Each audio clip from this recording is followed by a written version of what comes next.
Olá, meus queridos alunos, morrendo de saudade de vocês, essa galerinha bacana do nono ano. Espero que todo mundo esteja bem, com saúde e também cuidando da família, tá certo? Mas a gente não pode parar, a vida continua, os estudos continuam. Então, nós vamos assistir a nossa primeira aula remota de geografia, tá certo? Para dar continuidade ao conteúdo de globalização. Estávamos debatendo bastantes transformações decorrentes do mundo atualmente em relação à globalização. Agora nós passamos a estudar a nova ordem mundial. A nova ordem mundial que de fato foi marcada através do quê? Do fim da Guerra Fria. Com o fim da Guerra Fria, os Estados Unidos consolidou a hegemonia e o poder global. Esse não é uma nova ordem mundial? Ele é um pouco, por exemplo, até polêmico, até porque os Estados Unidos estabeleceram essa ordem e muitas pessoas disseram que essa ordem ela vem, por exemplo, até coisa do demônio, essas coisas assim, mas não é bem isso. O termo para a geografia nova ordem mundial marca a hegemonia estadunidense com relação aos países globais, ou seja, o dólar como moeda padrão, o inserimento do neoliberalismo dentro da economia e, assim, as transformações que aconteceram no nosso planeta Terra no pós-Guerra Fria, tá certo? Coloquei a imagem aí para vocês nesse slide. Essa imagem reflete um pouquinho da atual conjuntura do nosso planeta Terra, né? A questão da hegemonia estadunidense até os dias atuais. Mas essa nova ordem mundial começa no pós-Guerra Fria, com toda a consolidação do poder dos Estados Unidos. Sempre vale salientar. Claro que nessa nova ordem mundial, não só os Estados Unidos ficou como uma potência hegemônica.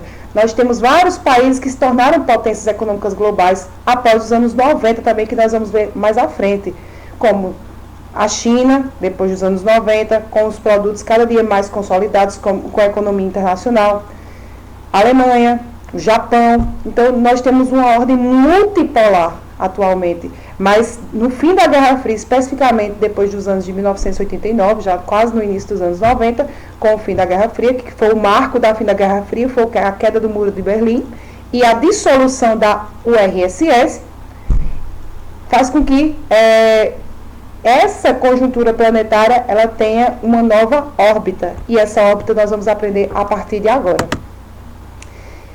Coloquei essa imagem aí só para dar uma questão mais cômica, né? O Trump praticamente com o mundo nas mãos. Então, a nova ordem mundial, ou nova ordem geopolítica mundial, significa o plano geopolítico internacional nas correlações de poder e força entre os Estados Unidos após o final da Guerra Fria. O que quer dizer isso? Após a Guerra Fria, como eu expliquei para vocês antes de começar de fato o slide, após a Guerra Fria, os Estados Unidos estabeleceram essa ordem de poder unilateral. Obviamente, outros países eclodiram como grandes potências também após os anos 2000 e consolidaram ainda mais a sua potência. Com a queda do Muro de Berlim, em 1989, e o esfacelamento da União Soviética, em 1991, o mundo se viu diante de uma nova configuração política. A soberania dos Estados Unidos e o capitalismo se estendeu por praticamente todo o mundo. E a OTAN, a Organização do Tratado Atlântico Norte, se consolidou como do mais e maior poderoso tratado militar internacional.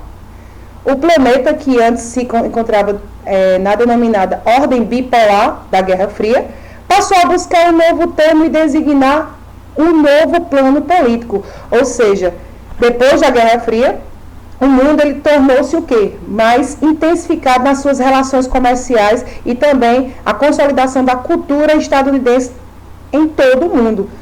É claro, né? Os Estados Unidos, vocês assistiram praticamente durante todas as férias, filmes, séries estadunidenses. Claro, os Estados Unidos sempre obtiveram essa produção cinematográfica, como a gente até comparou na Guerra Fria, mostrando que é o todo-poderoso. Mas a cultura ocidental adentra-se também aos países da América do Sul e também aos países que são chamados subdesenvolvidos da América do Sul. Afinal de contas, os Estados Unidos sempre tiveram uma relação comercial com os países desenvolvidos. Claro, nós produzimos os produtos para que eles possam transformar isso desde muito tempo, né? Bem antes, até da era Vargas, o Brasil sempre teve acordo comercial com os Estados Unidos.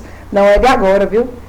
Afinal de contas, você sabe que o maior parceiro comercial do Brasil não é os Estados Unidos. O maior parceiro econômico atualmente do Brasil é a China. A China é o maior parceiro comercial do território brasileiro, né? A primeira expressão que pode ser designada para definir a nova ordem mundial é a unipolaridade. Uma vez que, sob o ponto de vista militar, os Estados Unidos se tornaram soberanos diante da impossibilidade de qualquer outro país rivalizar os norte-americanos nesse quesito.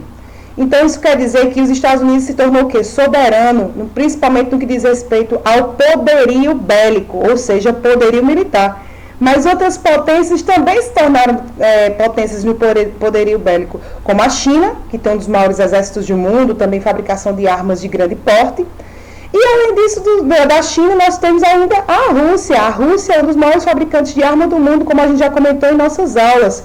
E outras potências que nós vamos observar também ficaram meio insatisfeitos com os Estados Unidos. Daí que veio aquela questão do 11 de setembro, que nós vamos discutir mais à frente.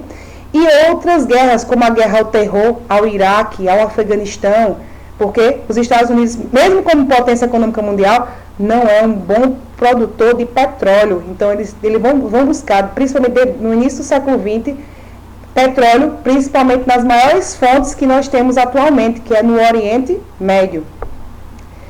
Vamos continuar aqui a leitura. A segunda expressão utilizada é a multipolaridade, pois, após o término da Guerra Fria, o poderio militar e econômico global do Estado Nacional, mas assim o poderio econômico, nesse plano, novas frentes emergiram para rivalizar com os Estados Unidos, a saber, o Japão e a União Europeia. A União Europeia, que é um bloco econômico onde participam 27 países europeus com a unidade monetária, que é o euro, a unidade monetária, que todos os países participantes se reuniram em um bloco econômico. Depois, já no caso dos anos 90, os blocos econômicos ficaram mais evidentes no planeta, né? A União Europeia é o bloco econômico mais fortalecido, mas os Estados Unidos também participam de um bloco econômico.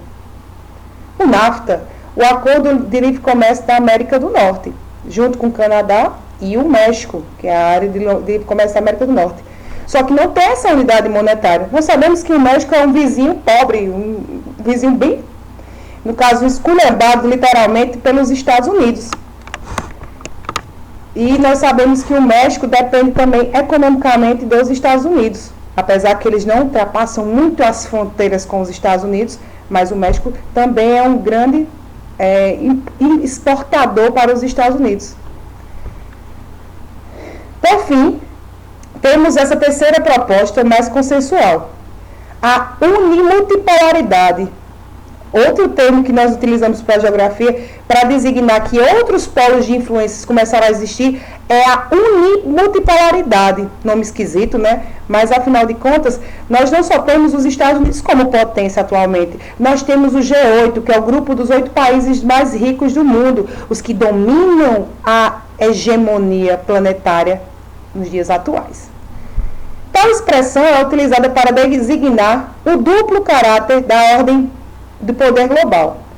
Une para designar a supremacia militar e política dos Estados Unidos, que sempre, então, inclusive, justifica essa batalha comercial que existe entre os Estados Unidos e a China. No momento, felizmente ou infelizmente, não sabemos o certo, os Estados Unidos não está muito para a questão de guerrear com a China nessa batalha econômica. E, afinal de contas, a China produz muitos insumos para a questão do coronavírus, né? A questão do Covid. A China é um dos maiores produtores de insumos para hospitais. E multi para designar múltiplos centros de poder econômico. Os múltiplos centros de poder econômico que existem no mundo são representados, como eu falei para vocês, através do G8. Vamos dar continuidade aqui? A guerra ao terror. Como vimos, após o final da Guerra Fria, os Estados Unidos se viram isolados na supremacia bélica do mundo. Apesar da Rússia ter herdado herdado a maior parte do arsenal nuclear da União Soviética, lembrem-se, a Rússia também faz parte de um bloco econômico. Depois